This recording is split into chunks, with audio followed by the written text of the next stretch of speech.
السلام عليكم ورحمة الله تعالى وبركاته. بسم الله الرحمن الرحيم. الحمد لله رب العالمين، والصلاة والسلام على سيد المرسلين وعلى آله وأصحابه أجمعين، أما بعد. وقد قال الله تبارك وتعالى في القرآن الكريم: أعوذ بالله من الشيطان الرجيم، بسم الله الرحمن الرحيم.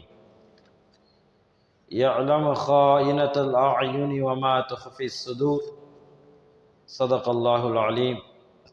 وقال النبي صلى الله عليه وسلم: إن من أصحابي من لا يراني بعد أن أفارقه، أو كما قال عليه الصلاة والسلام.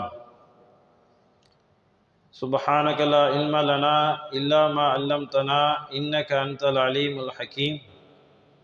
اللهم انفعني بما علمتني وعلمني ما ينفعني، ربي زدني علما. ربنا رب ارحمهما كما ربياني صغيرا. ربي ادخلني مدخل صدق وأخرجني مخرج صدق واجعل لي من لدنك سلطانا نصيرا. اللهم صل على سيدنا محمد وعلى آل سيدنا محمد وبارك وسلم عليه، يا أول الأولين ويا آخر الآخرين ويا ذا القوة المتين ويا راحم المساكين ويا أرحم الراحمين. اللهم ارحمنا برحمتك يا أرحم الراحمين. எல்லா புகழும் அல்லாஹ் ஜல்ல ஷானுஹு தஆலாவுக்கே உரித்தாகட்டுமாக.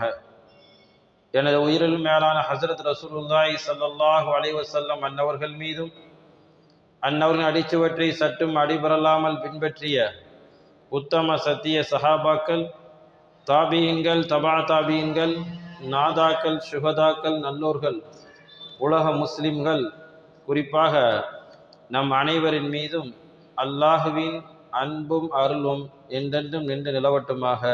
ஆமீன்.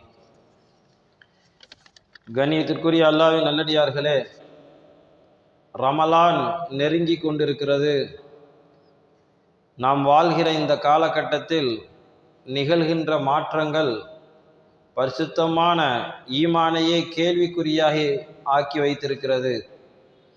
உல்லாசத்தின் மீதான நாட்டம் சட்டங்களை மீற வைக்கிறது. உதாரணத்திற்கு, ஆண் பெண் கலப்பு, அரைகுறை ஆடைகள், ஹராம்களை கண்டுகொள்ளாமல் அதை ரசித்து பார்ப்பது, ஹராம்களை ரசித்து செயல்படுவது, இது போன்ற விஷயங்கள் எல்லாம் இன்றைய காலகட்டத்தில் சாதாரணமாக ஆகிவிட்டது. ஒரு காலத்தில் முன்னோர்கள் எதையெல்லாம் தவறு என்று கண்டித்தார்களோ அதே தவற்றை இப்பொழுது பெரியவர்களாக இருக்கக்கூடியவர்கள் கண்டிக்க முடியவில்லை. காரணம், அந்த அளவுக்கு உலகத்தினுடைய சூழல் மாறி போயிருக்கிறது. இந்த சூழல் மாற்றம் நம்முடைய பரிசுத்த ஈமானையே கேள்விக்குறியாக்கக்கூடிய ஒரு சூழ்நிலையை நாம் பார்த்து வருகின்றோம்.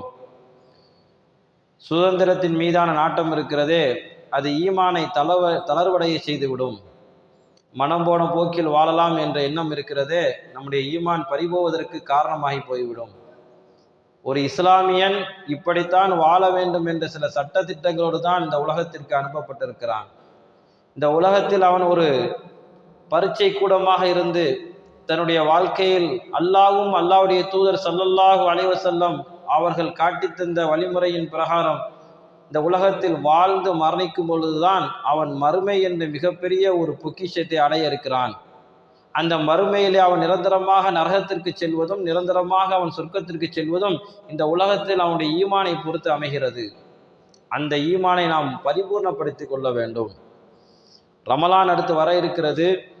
ஈமானிய உணர்வையும் இஸ்லாமிய வாழ்வையும் பலப்படுத்தும் ஒரு நல்ல வாய்ப்பாக அந்த ரமலானை நாம் ஆக்கி கொள்ள வேண்டும். முஸ்லிம்கள் எப்போதும் நினைவில் வைக்கக்கூடிய, எப்போதும் சிந்தனையில் இருக்கக்கூடிய ஒரு விஷயத்தை அல்லாஹ் ஜல்லஷானு தஆலா குர்ஆனில சூரத்து நிசாவுல 136வது வசனத்திலே சொல்லித் தருகின்றான். ஒரு முஸ்லீமை பொறுத்தவரையும் இந்த வசனத்தை அவன் சிந்தித்து ஏன் அல்லாஹ் இப்படி சொல்லியிருக்கிறான் என்ற கோணத்தில் விளங்குவது என்பது அவசியம். அந்த வசனம் இதுதான்: யா ஐயுஹல்லதீன ஆமனு, ஈமான் கொண்ட விசுவாசிகளே, ஆமினு, நீங்கள் ஈமான் கொள்ளுங்கள். இந்த வசனத்தை எல்லோரும் எப்போதும் சிந்திக்க கடமைப்பட்டிருக்கிறோம். அல்லாஹ் சொல்லக்கூடிய வார்த்தை, ஈமான் கொண்டவர்களே நீங்கள் ஈமான் கொள்ளுங்கள். பொதுவாக மற்ற இடங்களில் வரக்கூடிய வார்த்தை இப்படி வரும், யா ஐயுஹன்னாஸ், ஜனங்களே நீங்கள் ஈமான் கொள்ளுங்கள். ஈமான் கொண்ட விசுவாசிகளை பற்றி பேசும்போது அல்லாஹ் இப்படி சொல்வான், யா ஐயுஹல்லதீன ஆமனு, மூமின்களே உங்களுக்கு தொழுகை கடமையாக்கப்பட்டிருக்கிறது. இல்லை மற்ற விஷயங்களை சொல்லும் பொழுது அல்லாஹ் யா ஐயுஹல்லதீன ஆமனு என்று சொல்லுவான். அதே மாதிரி இந்த வசனத்தில் அல்லாஹ் சொல்லக்கூடிய விஷயம், யா ஐயுஹல்லதீன ஆமனு ஆமினு, ஈமான் கொண்ட விசுவாசிகளை ஈமான் கொள்ளுங்கள்.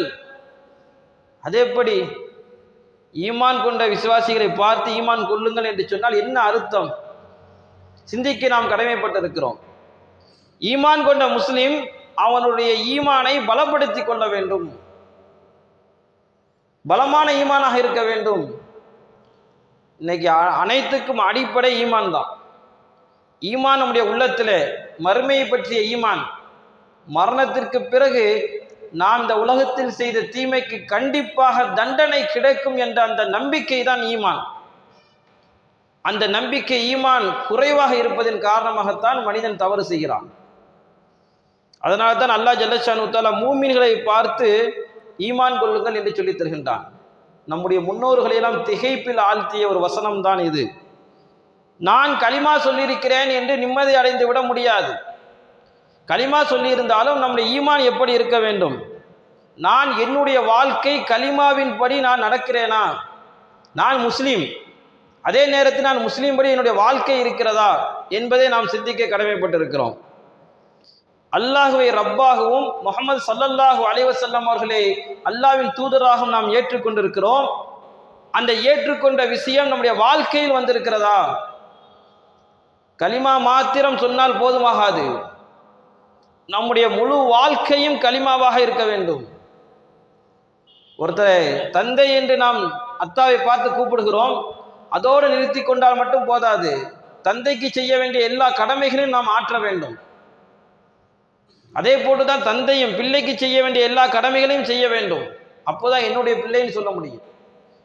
வெறுமனே நாம் கலிமாவை சொல்லிக் கொள்வதனால் நம்முடைய வாழ்க்கை முழுவதும் ஈமான் பலகீனப்பட்டு போய் கொண்டிருக்கக்கூடிய சூழ்நிலையில் நாளைக்கு மறுமையில் அந்த பலகீனமான ஈமான் நம்முடைய அந்தஸ்துக்கு உயர்வாக இருக்காது. அப்படியானால் நாம் உதட்டளவிலே வாயளவிலே இஸ்லாமியனாக இல்லாமல் நம்முடைய வாழ்க்கை முழுவதும் நம்முடைய கலிமாவுடைய வாழ்க்கை இருக்க வேண்டும். நாம் முஸ்லீமாக இருக்கிறது என்று சொன்னால் என்னுடைய கண் முஸ்லீமாக இருக்கிறதா, என்னுடைய காது முஸ்லீமாக இருக்கிறதா, என்னுடைய நாவு முஸ்லீமாக இருக்கிறதா, என்னுடைய கைகள் கரங்கள் கால்கள் முஸ்லீமாக இருக்கிறதா, இதையெல்லாம் நாம் தான் கேள்வி கேட்டுக்கொள்ள வேண்டும். எனது இதயத்தில் அல்லாஹ் அல்லாஹ்தான் அதிகம் இருக்கிறது.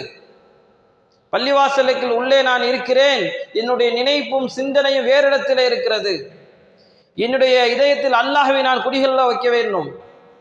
என்னுடைய இதயத்திலே உலகத்தின் மரியாதையும் பொருளாதாரத்தின் மீதான உண்டான மோகமும் தான் இருக்கிறது. பள்ளிவாசல் உட்கார்ந்து இருக்கிறோம், நம்முடைய இதயத்தில் அல்லாஹ் கிடையாது, அல்லாஹ்வுடைய சிந்தனை குறைவு. பள்ளிவாசலில் அமர்ந்திருக்கிறோம், நம்முடைய சிந்தனை உலக பொருளாதாரத்தின் மீது இருக்கிறது. நம்முடைய சிந்தனை நம்முடைய அந்தஸ்தை உயர்த்துவதில் இருக்கிறது. இன்னொரு வகையில் சொல்வதென்றால் இந்த வசனம் இருக்கிறது நம்மை ரொம்ப அச்சப்படுத்துகிறது.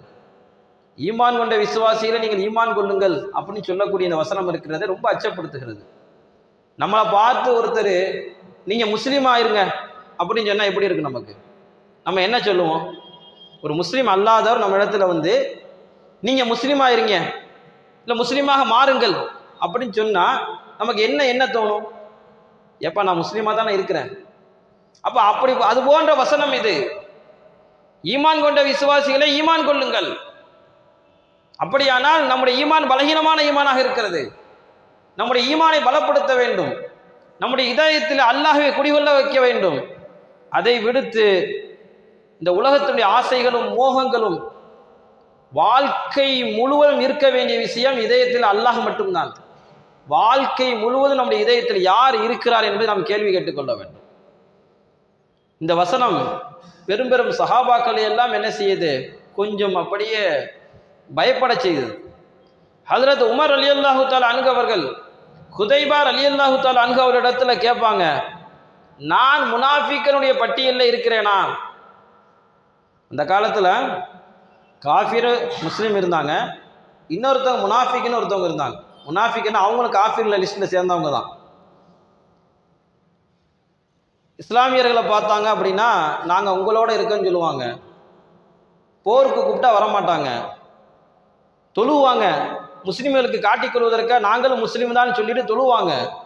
ஆனால் போருக்கு கூப்பிட்டா வரமாட்டாங்க. இவர்கள் தான் முனாஃபிக்கின்கள். இவர்களுக்கும் காஃபிர் லிஸ்ட்ல சேர்ந்தவங்க தான். அல்லாஹ் ஜல்லஷானு தஆலா நபி ஸல்லல்லாஹு அலைஹி வஸல்லம் அவருடைய காலத்தில் உள்ளவர்களை மட்டும்தான் முனாஃபிக்னு நம்ம தெளிவாக சொல்ல முடியும். இப்போ யாரையும் நம்ம யாரும் முனாஃபிக்னு சொல்லக்கூடாது. முனாஃபிக்கினுடைய தன்மை இருக்கிறது, அவ்வளவுதான். அப்போ ஸல்லல்லாஹு அலைஹி வஸல்லம் உடைய காலத்தில் ஒரு பட்டியலே இருந்துச்சு. இவங்களாம் நம்மளை ஏமாற்றக்கூடியவங்க, முனாஃபிக்னா இங்கிட்ட அங்கிட்ட ஏமாற்றக்கூடியவங்க. இப்படிப்பட்ட ஆட்கள் ஒரு பட்டியலே இருந்துச்சு, ஸல்லல்லாஹு அலைஹி வஸல்லம் வச்சுருந்தாங்க. அப்போ உமர் ரலியல்லாஹு தஆலா அன்ஹு அவங்க கேட்குறாங்க, ஹுதைபா ரலியல்லாஹு தஆலா அன்ஹு அவங்க இடத்துல அந்த பட்டியலில் யார் கேட்குறது? ஹஸரத் உமர் ரலியல்லாஹு தஆலா அன்ஹு அவங்க கேட்குறாங்க, அந்த முனாஃபிக்கினுடைய பட்டியலில் நான் இருக்கிறேனா? இது எதை காட்டுகிறதுனா உள்ளத்தினுடைய அந்த அச்சம். நான் அதில் சேர்ந்துருவேனா, நான் உண்மையான முஸ்லீமா இருப்பேனா அப்படிங்கிற ஒரு அச்சத்தை வெளிப்படுத்துகிறது. அதே போல் உம்மு சலமா ரலியல்லாஹு தஆலா அன்ஹு அவர்கள் இடத்துல ஹஸ்ரத் உமர் ரலியல்லாஹு தஆலா அன்ஹு அவர்கள் ஒரு ரகசியத்தை தெரிந்து கொள்ள ஆசைப்பட்டாங்க. ஏன்னா ஒரு தடவை ஸல்லல்லாஹு அலைஹி வஸல்லம் அவங்க இப்படி சொன்னாங்க. உம்மு சலமா ரலியல்லாஹு தஆலா அன்ஹு அவங்க அறிவிக்கக்கூடிய ஹதீஸ், இன்ன மின் அஸ்ஹாபி மல்லா யரானி, என்னுடைய தோழர்களில் சிலர் என்னை சந்திக்க முடியாது, பார்க்க மாட்டார்கள், பார்க்க முடியாது.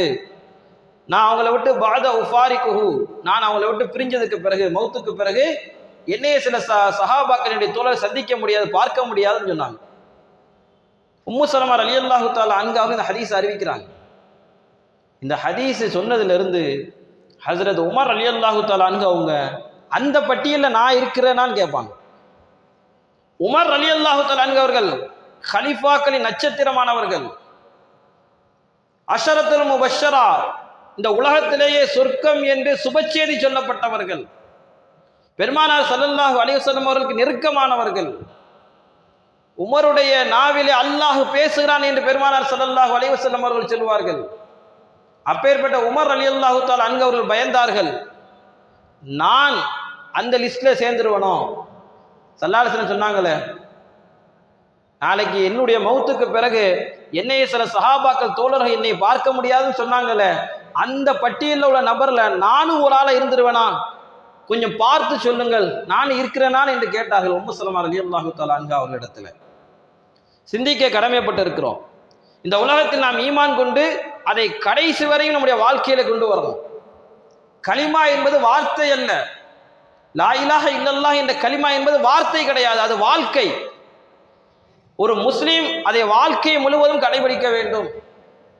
அல்லாஹ்வும் அல்லாஹ்வுடைய தூதரும் ஸல்லல்லாஹு அலைஹி வஸல்லம் காட்டி தந்த வழிமுறைகள், எதை நமக்கு கட்டளையாக இடப்பட்டிருக்கிறதோ, எதை நமக்கு தடுக்கப்பட்டிருக்கிறதோ, இஸ்லாம் ஷரியத் எதை நமக்கு சொல்லி தந்திருக்கிறதோ அதை முழுமையாக பின்பற்றும் போதுதான் நம்முடைய ஈமான் பலப்படுகிறது.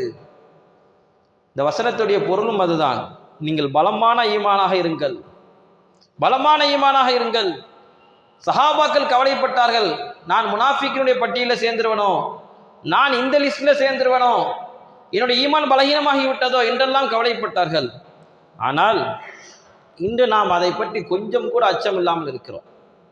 இன்றைய ஜும்மாவிலே நாம் சிந்திக்க வேண்டிய செய்தி என்ன அப்படின்னா, முதல்ல நம்முடைய ஈமான் பலப்படணும் அப்படின்னா நடிப்புத்தன்மை நம்மிடத்தில் இருக்கக்கூடாது. சுருக்கமாக சொல்வதென்றால் இந்த ஜும்மாவிலே நாம் சிந்திக்க வேண்டிய விஷயம் தலைப்பாக இருமுகம் வேண்டாம். ரெண்டு முகத்தை காட்டக்கூடாது. ரெண்டு முகத்தை காட்டுவது என்பது நயவஞ்சகத்தனம். ரெண்டு முகத்தை காட்டுவது என்பது இருமுகமாக நடந்து கொள்வது என்பது அல்லாஹ்வுக்கு பிடிக்காத காரியம். இருமுகமாக நடந்து கொள்வது நம்முடைய அமல்களை பாழாக்கிவிடும். எல்லாத்திலும் இஹ்லாஸ் தேவைப்படுகிறது. நாம் செய்யக்கூடிய ஒவ்வொரு வேலை, ஒவ்வொரு அமல் அது அல்லாஹ்வுக்கு செய்யக்கூடிய அமலாக இருந்தாலும் சரி, மனிதருக்கு செய்யக்கூடிய உதவியாக இருந்தாலும் சரி, இருமுகம் யார் காட்டுகிறார்களோ அவர்களுக்கு எந்த விதமான பிரதிபலனும் கிடைக்காது. நம்முடைய ஈமான் பலகீனமாகுவதற்கு மிகப்பெரிய காரணம் நமக்குள் மத்தியிலேயே இருமுகத்தை காட்டிக்கொள்வது. நமக்கு முன்னால் ஒன்று பேசுவது நடப்பது, நமக்கு பின்னால் ஒன்று பேசுவது நடப்பது. இஸ்லாம் இதை கடுமையாக எச்சரிக்கிறது. நபி ஸல்லல்லாஹு அலைஹி வஸல்லம் அவர்கள் சொல்லுவார்கள், பள்ளிவாசலில் தொழுகையாளிகள் நிறைந்து இருப்பார்கள், ஆனால் அவருடைய உள்ளத்திலே அல்லாஹ்வின் நினைவு இருக்காது. அவர்கள் அடுத்தவரை பற்றி சிந்தித்துக் கொண்டிருப்பார்கள். இன்று நம்முடைய இதயத்தோடு போராட கடமைப்பட்டிருக்கிறோம். பிறரை பற்றிய தப்பான எண்ணத்தை நீக்க வேண்டிய மிக மோசமான காலகட்டத்திலே நாம் வாழ்ந்து கொண்டிருக்கிறோம். இரட்டை வாழ்க்கையை விட்டுவிட்டு யார் ஒருமுக வாழ்க்கையை தேர்ந்தெடுக்கிறார்களோ, அதன்படி வாழ்க்கை நடத்துகிறார்களோ, அவர்களுக்குத்தான் நாளைக்கு மறுமையில மிகப்பெரிய அந்தஸ்து. இல்லை என்றால் நாம் செய்யக்கூடிய எந்த காரியத்திற்கும் மதிப்பு இருக்காது. முன்னால் ஒன்று பேசுவது, முன்னால் ஒன்று நடப்பது, பின்னால் ஒன்று நடந்து கொள்வது, இது நயவஞ்சகத்தனம். அரபியில சொல்றாங்க முனாஃபிக்னு சொல்லணும். ஆனா அப்போ உள்ள காலகட்டத்தில் மட்டும் உள்ளவங்களை மட்டும்தான் முனாஃபிக்னு சொல்ல முடியும்.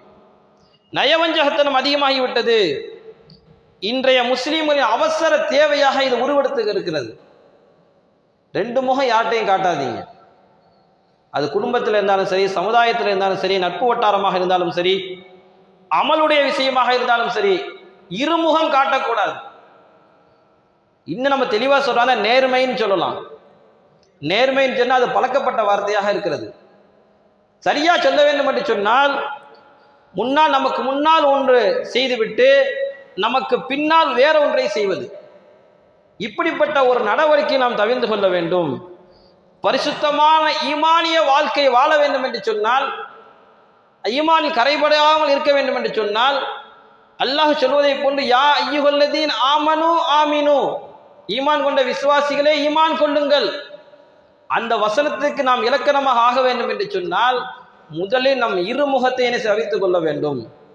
முதல்ல சக மனிதர்களிடத்தில் நம்மளோட பழகக்கூடிய நம்முடைய குடும்பத்தினர்கள், நம்முடைய உறவினர்கள், நம்முடைய நட்பு வட்டாரங்கள், அன்றாடம் பார்க்கக்கூடியவர்கள், பழகக்கூடியவர்கள், வியாபார ரீதியாக பொருளாதார ரீதியாக தொடர்பு வைத்துக் கொள்ளக்கூடிய அத்தனை நபர்களிடத்திலும் முதல்ல நம்ம இருமுகத்தை காட்டாமல் இருக்கணும். முன்னால் ஒன்று பேசுறது, பின்னால் ஒன்று நடந்துக்கிறது, இதுதான் தவறு என்று சொல்கிறது ஷரியத். இங்கும் அங்குமாக நடப்பது. நபி ஸல்லல்லாஹு அலைஹி வஸல்லமுடைய வார்த்தைகள் சொல்வதென்றால், ஸல்லல்லாஹு அலைஹி வஸல்லம் அவங்க இப்படி சொல்லிக்கிறாங்க, யார் இந்த உலகத்துல இரண்டு முகத்தை காட்டுவார்களோ, ஜல் வஜ்ஹைன், ரெண்டு முகத்தை யார் காட்டுறாங்களோ, ரெண்டு முகம்னா முன்னால ஒன்று பின்னால ஒன்று நடக்கிறது, இப்படி யார் காட்டுவார்களோ மறுமையுடைய நாளையிலே அவருக்கு நெருப்பிலான் உண்டான இரண்டு நாக்குகள் இருக்கும். எவ்வளவு பெரிய வேதனை இருக்கும். ஸல்லல்லாஹு அலைஹி வஸல்லம் உடைய எச்சரிக்கை. இன்னொரு ஹதீஸ்ல ஸல்லல்லாஹு அலைஹி வஸல்லம் சொல்லுவாங்க, ஒரு அமீன், ஒரு நம்பிக்கையான நபருக்கு கண்டிப்பாக இருமுகம் காட்டாமல் இருப்பது அவசியம். ஒருத்தர் நம்பிக்கையாளர் என்று சொல்லணும் அப்படின்னா, அமீன் என்று சொல்லணும் அப்படின்னா, அவர் கண்டிப்பாக ரெண்டு முகத்தை காட்டியிருக்க கூடாது. எல்லாரிடத்திலும் நேர்மையாக சரியாக நடந்திருக்கணும். அவர் தான் அமீன் என்று சொல்லுவோம் என்று ஸல்லல்லாஹு அலைஹி வஸல்லம் அவங்க சொல்லுவாங்க. ஆக இது போன்ற ஹதீஸ்கள் எல்லாம் நாம் பார்க்கும் பொழுது ஸல்லல்லாஹு அலைஹி வஸல்லம் அவர்கள் மிக கடுமையாக சொல்லியிருக்கிறாங்க. ரெண்டு முகத்தை காட்டினோம் அப்படின்னா அவருடைய அமல்கள் பாலா போயிடும். ரெண்டு முகத்தை காட்டினா அவருடைய உழைப்பு வீணா போயிடும். நல்ல காசு பணத்தை ஒருத்தருக்கு கொடுத்துட்டு பின்னாடி வேறு விதமாக நடந்து கொண்டால் அவருடைய தான தர்மங்கள் வீணாகி போய்விடும். ஈமான் குறைஞ்சிக்கிட்டே போகும். ரெண்டு முகத்தை காட்டுற நடிக்கிறதுன்னு அர்த்தம், ரெண்டு முகத்தை காட்டுறது ஏமாத்துறதுன்னு அர்த்தம். பிறரை ஏமாத்துறதுக்கான செய்யக்கூடிய செயல்பாடுகள், அந்த ஏமாற்றம் பல வகையில் இருக்கிறது.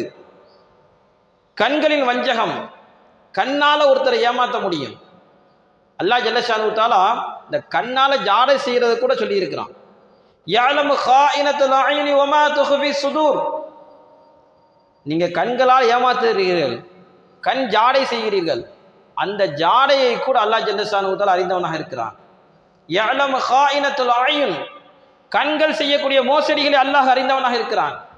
உடைய உள்ளங்கள் மறைத்து வைத்திருக்கக்கூடிய மோசடிகளை அல்லாஹ் அறிந்தவனாக இருக்கிறான். நம்ம உள்ளத்துல எழக்கூடிய விஷயங்கள் நிறைய இருக்குது. நம்ம உள்ளத்துல நினைக்கிறதை எல்லாம் நமக்கு பக்கத்துல உட்கார்ந்து இருக்கக்கூடிய நபரை பற்றி நம்முடைய உள்ளத்தில் எழக்கூடிய எல்லா விஷயங்களும் வெளியில சொல்லிட்டோம் அப்படின்னா உண்மையிலே நமக்கு அவருக்கு எந்த தொடர்பும் இல்லாமல் போயிடும். அந்த அளவுக்கு நம்முடைய உள்ளத்திலே குப்பை நிறைந்து கிடக்கிறது. பிறரை பற்றி தவறான எண்ணங்கள், பிறரை பற்றி மோசடி செய்யக்கூடிய எண்ணங்கள், ஏமாற்றக்கூடிய எண்ணங்கள்.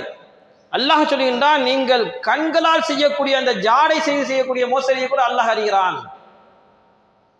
கண் ஜாடை இருக்கிறது, கண் வஞ்சகம் இருக்கிறது, நிறைய இருக்குது. இடைக்கண் பார்வைன்னு சொல்லுவாங்க. ஒரு சாதாரண மனிதரை பார்த்தா ஏளனமா கண்களை சுருக்கி பார்க்கிறது. யார் இவர் அங்கிருந்து பார்க்கும்போது இது ஏளன பார்வை. அதே கண்களை என்ன செய்யறது, ஒரு மாதிரியா கண்ணடிச்சு விட்டுறது, இதை செய்யுங்க அப்படின்னு ஒரு சமிக்கை. அதே போன்று ஏராளமான விஷயங்கள் கண்களால் ஏற்படுகிறது. உண்மைக்கு எதிரான அத்தனை அசைவுகளும் கண்கள் செய்யும். உண்மைக்கு எதிரான அசைவுகள் கண்கள் செய்மையானால் அல்லாஹ் அந்த மோசடிகள் கண்டுபிடித்து விடுவான். பெருமானார் ஸல்லல்லாஹு அலைஹி வஸல்லம் அவருடைய காலத்துல அப்துல்லா இப்னு ஸஅத் ரலியல்லாஹு தஆலா அன்ஹு அவர்கள் சஹாபியார் ஆயிட்டாங்க. ஆரம்பத்தில் அவங்க காஃபிர்களோடு இருந்தாங்க. பிறகு ஸல்லல்லாஹு அலைஹி வஸல்லம் அவர்களிடத்தை பையத் செய்து அவர்கள் ஸல்லல்லாஹு அலைஹி வஸல்லம் அவர்கள் எந்த அளவுக்கு நெருக்கமாக ஆகிவிட்டார்கள் என்று சொன்னால், ஸல்லல்லாஹு அலைஹி வஸல்லம் அவருடைய புலமையை பார்த்துவிட்டு வஹி எழுதக்கூடிய நபர்கள் ஒருவராக வச்சுட்டாங்க. வஹி வந்துச்சுன்னா எழுதக்கூடிய நபர்கள் சில சஹாபாக்கள் இருந்தாங்க. அந்த லிஸ்ட்டில் அப்துல்லா இப்னு ஸஅத் ரலியல்லாஹு தஆலா அன்ஹு அவங்களையும் சேர்த்துட்டாங்க. இவங்க யார் அப்படின்னா, உஸ்மான் ரலியல்லாஹு தஆலா அன்ஹு அவருடைய பால்குடி சகோதரர். இப்பொழுது என்ன நடக்குது, அல்லாஹ்வுடைய நாட்டம். ஒரு நேரத்தில் ஸல்லல்லாஹு அலைஹி வஸல்லம் அவர்கள் வஹியை எழுதுறதுக்கு சொல்றாங்க. சமீஉன் அலீம்னு எழுதுங்கன்னு சொல்றாங்க. அப்துல்லா இப்னு ஸஅத் அவங்ககிட்ட சமீஉன் அலீம் அப்படின்னு எழுதுங்கன்னு சொல்றாங்க. இப்போ அப்துல்லா இப்னு ஸஅத் சொன்னாங்க, இந்த இடத்துல அலீமுன் ஹக்கீமுன் வந்தா தான் கரெக்டா இருக்கும். ஸல்லல்லாஹு அலைஹி வஸல்லம் வஹி அல்லாஹ்வின் புறத்தில் வஹி அந்த வார்த்தையை எழுத சொல்றாங்க. அப்துல்லா இப்னு ஸஅத் சொல்றாங்க, இல்ல இந்த இடத்துல அலீமுன் ஹக்கீமுன் வந்தா தான் சரியா இருக்கும். பிறகு ஸல்லல்லாஹு அலைஹி வஸல்லம் அவங்க வாக்குவாதங்கள் ஏற்படுகிறது. பிறகு பல விஷயங்கள்ல ஸல்லல்லாஹு அலைஹி வஸல்லம் முரண்பட்டு மதம் மாறிடுறாங்க, முர்தத்தா போயிடுறாங்க. முர்தத்தா போனதற்கு பிறகு காலங்கள் உருண்டோடுகிறது. பிறகு மக்கா வெற்றி ஏற்படுகிறது. ஸல்லல்லாஹு அலைஹி வஸல்லம் அவர்கள் பல போர்கள் செய்து மக்காவை வெற்றி கொண்டதற்கு பிறகு எல்லோரும் என்ன செய்யறாங்க, ஸல்லல்லாஹு அலைஹி வஸல்லம் கிட்ட பையத் செய்யறாங்க. ஆனா சில பேர் ஸல்லல்லாஹு அலைஹி வஸல்லம் மன்னிச்சு விட்டுறாங்க. சில பேர் இல்ல, பல நபர்கள் அல்லாஹ் ஸல்லல்லாஹு அலைஹி வஸல்லம் மன்னிச்சு விட்டுட்டாங்க. நிறைய கொடுமைகள் செஞ்சாங்க, நிறைய எதிராக நடந்தாங்க. இப்போ இன்னைக்கு மக்கா வெற்றிக்கு பிறகு ஸல்லல்லாஹு அலைஹி வஸல்லம் அவர்கள் எல்லாரையும் மன்னிச்சாங்க. ஆனா ஒரு சில பேருக்கு மன்னிப்பு வழங்கல. ஒரு சில பேருக்கு மரண தண்டனை விதிச்சிருந்தாங்க. அந்த மரண தண்டனை விதிச்ச நபர்கள்ல அப்துல்லா இப்னு ஸஅத் ஒருத்தவங்க. இப்போ அப்துல்லா இப்னு ஸஅத் அவங்க என்ன செய்யறாங்க, ஸல்லல்லாஹு அலைஹி வஸல்லம் அவரிடத்துல பையத் செய்வதற்காக வர்றாங்க. யாரு கூட்டிட்டு வரா அப்படின்னா, உஸ்மான் ரலியல்லாஹு தஆலா அன்ஹு அவங்க தான் கூட்டிட்டு வர்றாங்க. உஸ்மான் ரலியல்லாஹு தஆலா அவங்களும் ஸஅத் ரலியல்லாஹு தஆலா அன்ஹும் பால்குடி சகோதரர்கள் கூட்டிட்டு வர்றாங்க. கூட்டிட்டு வந்த நேரத்தில் ஸல்லல்லாஹு அலைஹி வஸல்லம் இருக்கிறாங்க, சஹாபாக்கள் எல்லாம் கூட இருக்கிறாங்க. அந்த நேரத்தில் உஸ்மான் ரலியல்லாஹு தஆலா அன்ஹு அவங்க ஸல்லல்லாஹு அலைஹி வஸல்லம் அவங்கள்ட்ட கெஞ்சுறாங்க, யா ரசூலல்லாஹ், அப்துல்லா இப்னு ஸஅத மன்னிச்சிருங்க. ஏன்னா மரண தண்டனைக்கு அவர் விதியா இருக்குது. அப்துல்லா இப்னு ஸஅத் வந்தா மரண தண்டனை கொடுக்கணும், அவருக்கு மன்னிப்பு கிடையாது. இப்போ உஸ்மான் ரலியல்லாஹு தஆலா அன்ஹு கெஞ்சுறாங்க ஸல்லல்லாஹு அலைஹி வஸல்லம் அவங்கள்ட்ட, யா ரசூலல்லாஹ் மன்னிச்சிருங்க. 3 தடவை கேட்குறாங்க. இவருடைய தாய் என்னை கருணையோடு வளர்த்தவங்க, நீங்க மன்னிச்சிருங்க கொஞ்சம். ஸல்லல்லாஹு அலைஹி வஸல்லம் அமைதியா இருந்தாங்க. உஸ்மான் ரலியல்லாஹு தஆலா அன்ஹு அவங்க ஸல்லல்லாஹு அலைஹி வஸல்லம் உடைய கட்டிப்பிடித்து நெற்றியிலே முத்தமிட்டு கேட்டாங்க, யா ரசூலல்லாஹ், அப்துல்லா இப்னு ஸஅத மன்னிச்சிருங்க. ஸல்லல்லாஹு அலைஹி வஸல்லம் அப்படியே கொஞ்சம் யோசனையில இருந்தாங்க, மன்னிக்கல. கொஞ்சம் நேரம் கழிச்சு பையத்தை ஏற்றுக்கொண்டாங்க, மன்னிச்சிட்டேன்னு சொன்னாங்க. 2 பேரும் பேசி முடிச்சுட்டு உஸ்மான் ரலியல்லாஹு தஆலா அன்ஹு அவங்களும் அப்துல்லா இப்னு ஸஅத் ரலியல்லாஹு தஆலா அன்ஹு அவங்களும் 2 பேரும் ஸல்லல்லாஹு அலைஹி வஸல்லம் பையத்து செஞ்சுட்டு கிளம்பி போயிடுறாங்க.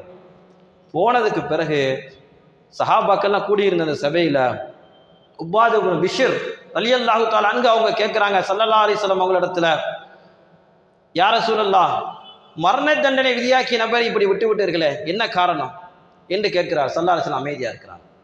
இப்போ ஸல்லல்லாஹு அலைஹி வஸல்லம் சொன்னாங்க, நான் அந்த மன்னிக்கிறதுக்கு முன்னாடி நீங்கள் யாராவது அவருடைய அவரை வெட்டி அவரை கொலை செய்திருக்கலாமே, மரண தண்டனை நிறைவேற்றி இருக்கலாமே என்று சொல்கிறார்கள் ஸல்லல்லாஹு அலைஹி வஸல்லம் அவர்கள். அப்பொழுது உப்பாத் இப்னு பிஷ்ர் ரலியல்லாஹு தஆலா அன்ஹு சொல்லுவாங்க, யா ரசூலல்லாஹ், நான் உங்களுடைய கண்களை பார்த்து கொண்டே இருந்தேன், இங்கும் அங்கும் பார்த்து கொண்டே இருந்தேன், எல்லா திசையிலும் உங்க கண்ணை பார்த்தேன், கொஞ்சம் நீங்க அப்படி கண்ணை காட்டி அசைவு செஞ்சிருந்தீங்க அப்படின்னா நான் அப்பயே அவரை போட்டு தள்ளியிருப்பேன். ஆனா நீங்க உங்களுடைய கண் எந்த அசைவும் எங்களுக்கு காட்டல என்று சொல்லுகிறார்கள். அப்பொழுது ஸல்லல்லாஹு அலைஹி வஸல்லம் அவங்க சொல்றாங்க, ஒரு முஃமின் கண் ஜாடை செய்து மோசடி செய்யக்கூடாது. விளங்க வேண்டிய விஷயம் இதுதான்.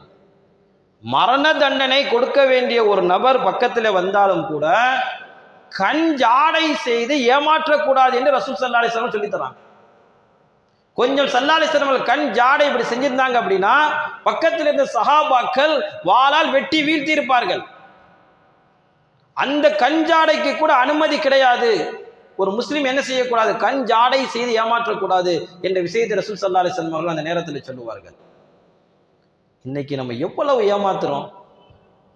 கண் ஜாடை செய்து பின்னாடி இருந்து முன்னாடி இருந்து ஏளன பார்வை, கொஞ்சம் பலகீனமான ஆட்களை பார்த்து அப்படியே கண்களை சுருக்கி பார்க்கிறது.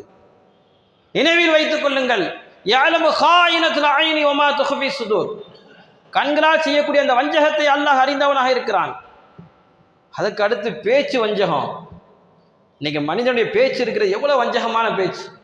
எதை எடுத்தாலும் பொய், ஏமாற்றக்கூடிய வார்த்தை, மோசடித்தனமான வார்த்தைகள், தரக்குறைவான வார்த்தைகள். கொஞ்சம் நம்மிடத்தில் காசு பணம் இருந்து விட்டால், 4 பேர் நம்மோடு இருந்து விட்டால் மற்றவர்கள் துச்சமாக கருதுவது. யாருக்கு என்ன கிடையாது, இழிவான ஆட்கள் கிடையாது. ஸல்லல்லாஹு அலைஹி வஸல்லம் அவர்கள் சொல்லி தந்த மிக முக்கியமான கோட்பாடே அதான். தொழுகையில நம்ம சஃப்ல நிக்கிறோம்னா நமக்கு ஒற்றுமை மட்டுமல்ல, யாரும் இந்த சஃப்ல நிற்க முடியும். ஒரு உயர்ந்த அந்தஸ்தையுடைய பெரிய பிசினஸ் மேன் இருக்கிறது, ஆக விஐபி, ஒரு நாட்டினுடைய அதிபர், அவரும் முதல் சஃப்ல நிற்க முடியும், இமாமுக்கு பின்னாடி நிற்க முடியும்.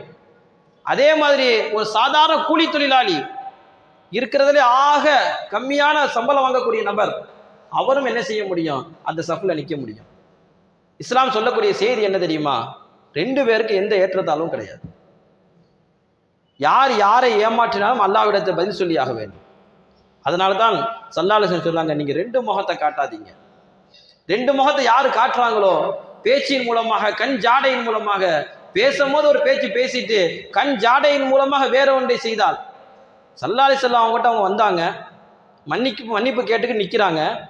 மன்னிக்கிறதுக்கு முன்னாடி ஸல்லல்லாஹு அலைஹி வஸல்லம் அவங்க ஏதாவது கண் ஜாடை காட்டியிருந்தாலும் சஹாபாக்கள் என்ன செஞ்சிருப்பாங்க? அவங்கள வெட்டி வீழ்த்திருப்பாங்க. இருந்தாலும் செய்யல. ஏன்? என்ன காரணம்? ஒருத்தருக்கு மோசடி செஞ்சிடக்கூடாது. இது போன்ற விஷயங்கள் நாம் சிந்திக்கும் பொழுது நம்ம எவ்வளவு மோசடி செய்து கொண்டு இருக்கிறோம்.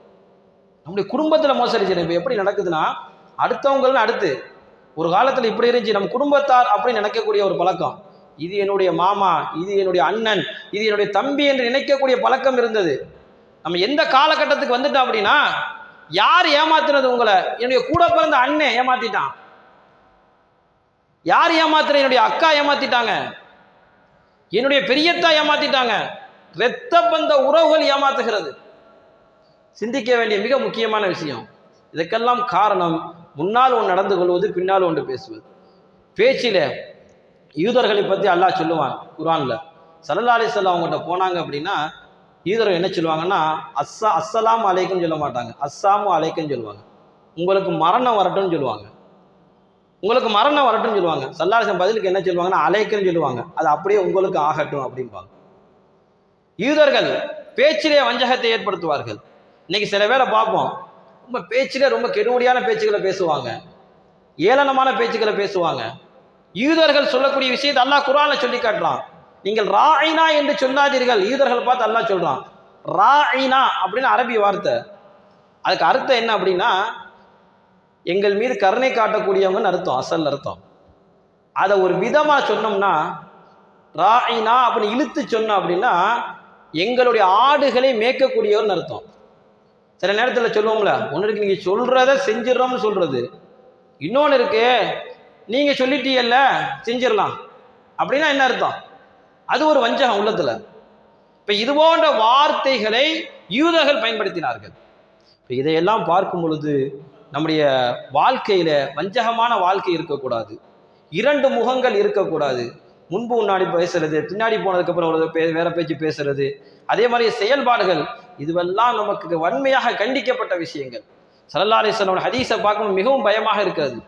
நாளைக்கு மறுமையில ரெண்டு முகத்தோடு நடந்துகிட்ட நபர்கள், ரெண்டு நாக்கோட நெருப்பு எரியக்கூடிய ரெண்டு நாக்கோட வருவான். நம்முடைய கைகளில் நெருப்பு பட்டாலே எப்படி இருக்கும்? நம்முடைய நாக்கில் நெருப்பு எரிஞ்சுக்கிட்டு வந்துச்சுன்னா, ரெண்டு நாக்கு நமக்கு அல்லாஹ் ஏற்படுத்தி ரெண்டு நாக்கு எரிஞ்சுக்கிட்டு வந்தா எப்படி இருக்கும்? இன்னைக்கு அதை என்ன செஞ்சுறாங்க அப்படின்னா, திறமை நினைச்சுக்கிறாங்க. இன்னைக்கு ரெண்டு விதமா நடிச்சு, இங்கிட்டு அங்கிட்டு நடிச்சு, என்ன சொல்றேன், டபுள் கேம் சொல்றோமா, இப்ப நடிச்சு வாழ்க்கையை நடத்துற திறமை நினைச்சிருக்கிறாங்க. அல்லாஹ்விடத்தில் பதில் சொல்லியாக வேண்டும். அல்லாஹ் ஜல்லஷானு தாலா இது போன்ற இந்த இருமுகத்தை காட்டக்கூடிய இந்த மோசமான பழக்க வழக்கத்தை விட்டு நம் அனைவரையும் வல்ல ரஹ்மான் பாதுகாத்து அருள் புரிவானாக. ஆமீன். வாஹிரு தவான் அல்ஹம்துலில்லாஹி ரப்பில் ஆலமீன். அஸ்ஸலாமு அலைக்கும் வரஹ்மத்துல்லாஹி தஆலா வபரகாத்துஹு.